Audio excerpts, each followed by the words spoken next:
Hello everyone, my name is Chun. I'm a PhD student at the University of Texas at Austin. Today I'm going to present a method for detecting fluid intake using wrist-mounted sensors and adaptive data segmentation. Today I'll start talking about the background and related work, and then I'll get to the fluid intake gestures, and I'll get to the lab study design, followed by adaptive data segmentation, and I will end this presentation with results and summary. Drinking is a simple human activity that we practice daily. This seemingly simple activity, as you all know, is very important. And for people who are suffering from cardiovascular diseases and kidney stones, drinking becomes even more important. Due to this importance of drinking, fluid intake monitoring has gained a significant interest over the past several years in the wearable computing community, with the goal of developing an objective fluid intake monitoring devices. Here are some examples of instrumented devices that have been developed to track fluid intakes objectively. Despite their excellent performance, many of them actually require custom designed hardwares and multiple system components, which preclude them from being readily adopted by many people. Some people may suggest smart water bottles are an alternative choice, but they are restrained by their container specificity. So drinking from just normal containers are not going to be tracked in that case. So in this presentation, I propose an approach that can leverage an off-the-shelf activity tracker for fluid intake monitoring. And we believe our approach could potentially be a milestone towards a generalizable method for fluid intake monitoring. We started from observing that typical drinking motion consists of 5 phases, namely grabbing, raising, drinking, lowering, and releasing the container. From this observation, we decided to track hand motions using accelerometers in an off-the-shelf activity tracker. Our data showed characteristic signals that are associated with drinking gestures. On the left plot, there are 4 consecutive drinkings as indicated by D1 through D4. And on the right is a close-up view of D1 drinking instance. This pattern was generated as the 5 phases of fluid intake gestures were sequentially executed. To more thoroughly study our approach, we conducted a lab study where we recruited 30 participants. 2 participants were paired up in each session across 15 sessions, and at the beginning of each session, they were asked to put one activity tracker on each of their arms, and the activity tracker collected acceleration data at the rate of 20 hertz. All the participants were recorded using a video camera for establishing the ground truth. From the lab study, we were able to collect a total of 561 drinking instances. In our analysis, we used the acceleration data from the x-axis and y-axis.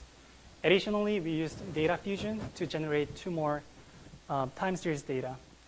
On the right are the 4 time series data that we used for our analysis. This example is featuring 4 drinking instances. We used a sliding window analysis with a fixed window to detect drinking instances. However, in our initial analysis, we were not able to get good results, and we wondered why that was the case. When we looked at the distribution of drinking durations, we could figure out why that was the case. So let's take a look at the distribution of drinking durations of 561 drinking instances that we collected from the lab study. So basically the y-axis indicates the number of counts, and x-axis indicates the time duration in seconds. And as you can notice, drinkings actually happen in varying time periods. And the majority of the drinkings happened somewhere between 2 seconds and 6 seconds. From this observation, we thought that the use of a single fixed window is actually suboptimal to capture the variations of drinkings, because larger windows will contain non-drinking instances, and shorter windows will not be able to span the entire drinking instances. So from this observation, we decided to apply an adaptive windowing approach. And let me walk through the procedures of adaptive data segmentation that we applied. So in this example, I'll use drinking segmentation. So initially, we started from defining 1 second window, and we found the maximum point within that segment. And we compared the maximum value with the beginning and ending value of the frames. And we named that basically delta ZL and delta ZR. And we started expansion by 0.5 second at each step. And we went to maximum of 10 iterations. At each step of expansion, we examined for the termination condition. So the termination condition was considered satisfied when the delta Z was greater than a predefined threshold value. So in this example, after a few iterations of expansion, the right side has satisfied the termination condition and stopped expanding. However, the left side, the delta ZL was not greater than the threshold, so it didn't satisfy the termination condition and continues to expand. After a few more iterations of expansion, the left side finally has satisfied the termination condition and stops expanding. Now let's take a look at the non-drinking example. Here, as before, we start from the 1 second window and identify the maximum point. And we start expanding bidirectionally, searching for the termination point. But in this case, even after the 10 iterations of search, we couldn't find the termination point. And at the end of the 10th iterations of search, it shrinks back to the default 1 second window. Here's the window size distribution after we applied adaptive data segmentation. And as you can notice, most of the segments actually shrank back to the default size of 1 second window. But what's more interesting here is actually the distribution of windows that remain expanded after adaptive data segmentation. Because the frames that remain expanded are more likely to capture the drinking instances. So let's take a closer look at the region. And this is the distribution of the windows after after adaptive data segmentation. Now let's compare this distribution with the drinking distribution that I showed you earlier. So as you can see, we got a pretty broad distribution of window sizes after adaptive data segmentation, and that distribution can effectively capture the broad distribution of drinking durations here. So with adaptive data segmentation, I applied the sliding window analysis again, and we were able to obtain the results shown here. We applied leave one participant out cross-validation to evaluate our classifier, and overall we were able to obtain 90.3% precision and 91% recall. In summary, we evaluated our system with 30 participants in a controlled environment, and we were able to obtain 90.3% precision and 91% recall. And we used adaptive data segmentation to improve our algorithm, our classifier. Thank you.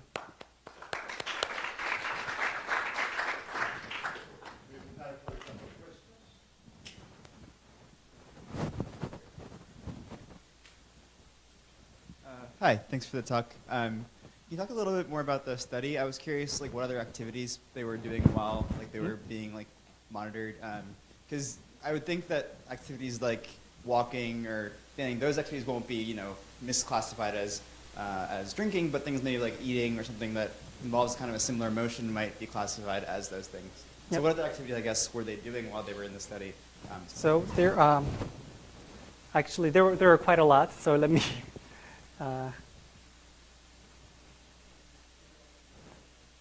So I'll just read you the list of.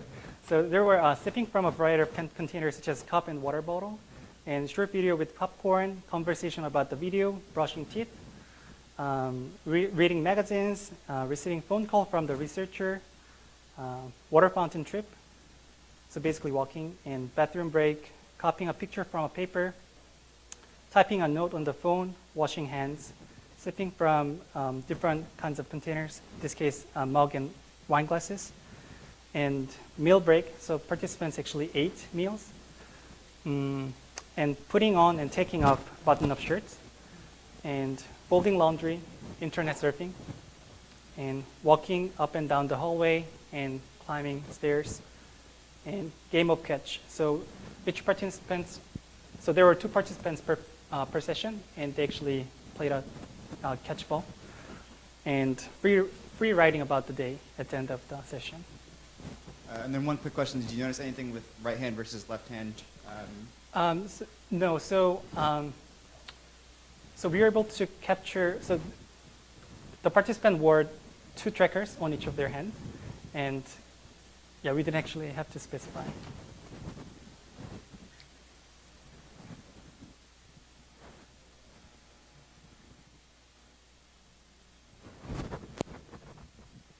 What kind of hardware was that again? I guess missed it. Oh, it's just a commercial activity tracker.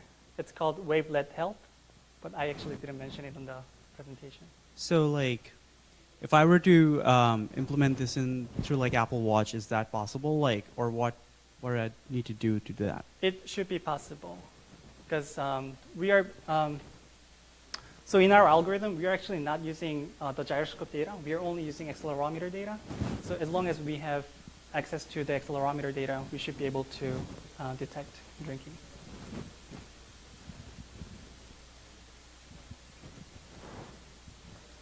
Thanks for the talk. So my question is about sort of, it seems like the motivating example was in a health setting. So presumably some doctor might want to know, did my patient drink 1 liter of water or 2? And so what seems to be missing here, in my mind, unless I missed something, is relating the time spent drinking or drinking instances to an amount of volume. Did you do anything like that? No. So in our study, we didn't focus on figuring out how much volume of liquid was consumed, but that would be certainly the future topic of research. Okay, if I can make a suggestion, what I might suggest is when you're running your study and you have your containers with liquid in them, put it on a scale, and then you're done. Oh, yeah? Thanks for your suggestion. Okay, so I think we can move on